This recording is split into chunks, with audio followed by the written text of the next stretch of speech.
What's up? Thanks for checking out my channel. Um, Yesterday, I talked about quad dominant running pattern, which I'm hoping some people also relate with, um, as I do. Um, and as you know, as I was saying in the video yesterday, this past year, I would say 2025, I've really felt like I've unlocked some new insight when it comes to running stride, running form. Um, it's it's not what you would think it is, um, as far as muscle patterns and things. So like with quad dominance, um, the opposite, if you will, the antagonist. I believe it's called antagonist. The opposing muscle to the quad is the glutes, and so you would think, like, in order to fix that, well, first of all you got to stretch the quads, and then second of all you have to strengthen the glutes. And it's really not that easy. If you've tried it before, you'll know firsthand that you could do all the hip thrusts and all the other side steps and all the different glute exercises, and they they don't necessarily feel like they're getting stronger or they're getting more coordinated. And I think that's because the problem is that we don't have access to the glutes. And I actually, like, so we were using the terminology quad dominance, for that other pattern, for the the unnatural pattern. um, and the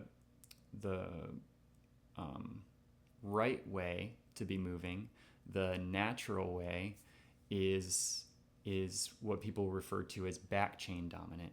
So it doesn't, even though the one's quad, though they don't. I don't think I've ever heard anybody say glute dominant. But back chain dominance, the idea is that you're using your back chain, you're using the muscles in the back of your body.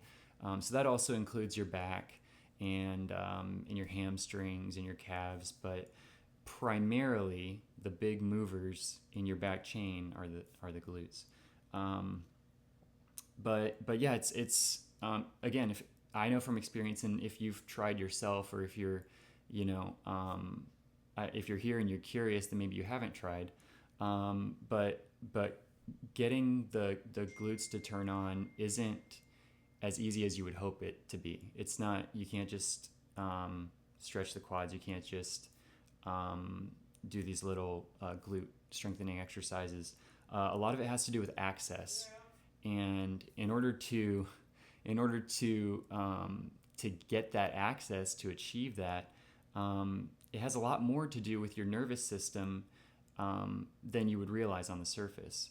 And what I mean by that is, it has the the pattern that we are stuck in when it comes to quad dominance is a pattern of stress. So your nervous system is alert, it's ready, it has this sense of urgency, like, I need to take care of this now, um, and uh, and that's what's kind of keeping us locked in that pattern. And so that's what's actually going to need to change in order for us to start making changes in our stride and our movement.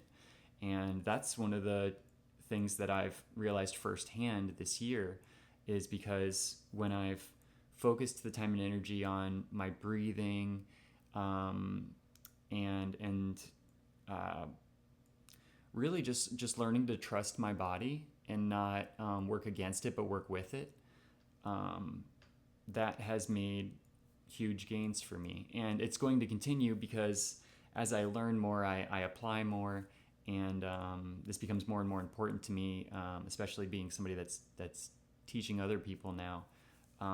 It's important for me to be practicing this on the regular, and really being able to see the night and day difference between the pattern I was stuck in and the one that I'm starting to build. Um, Now, what I've found is that this can be quite difficult when you're doing specific training. I actually have made the most gains when I'm in, like, recovery phases, and when I'm just doing easy running. That's when my stride has felt the best. When I started back into training a couple weeks ago, and I'm doing some more intense runs now. So I'm doing like 5K pace stuff, and then I do tempo on the weekends. And it's on those days that I feel like I have the least amount of access to that back chain, to those good patterns. And so it takes extra work. It's almost like, you take 2 steps forward and then 1 step back when you're having to do those difficult runs. That's at least what I've experienced, and I think it's because that that sense of stress and urgency is elevated during those workouts. And that's something I'm working on. I do believe I'm actually even making progress on those runs now too, because I'm very focused on how I approach it. I'm trying to approach it in a way where I trust my body and I go with the flow, if you will, of what my body wants to do out there, instead of trying to grind away the miles and get in a certain pace or whatever. So, yeah, I think so. The main takeaway from that, I feel like that was a little wordy, but the main takeaway is that in order to change from these unnatural patterns to these natural patterns, we need to regulate our nervous system. And you can do that with breathing. I think is really the primary way to do it, but your breathing changes as you do things like meditation, or even just learning to relax, learning how to sit back, turn off your mind, allow yourself to enjoy some quiet time, some time where you're not focused on what you're doing next, but really just being present, just being in the moment, is going to, every time you choose to do that during your day, you're kind of putting money in the bank, if you will. You're moving in the right direction. Every one of those times is a little step in the right direction. So I hope you find that insight helpful. This is the subject that I'm passionate about, so this is what I'm going to continue to talk about.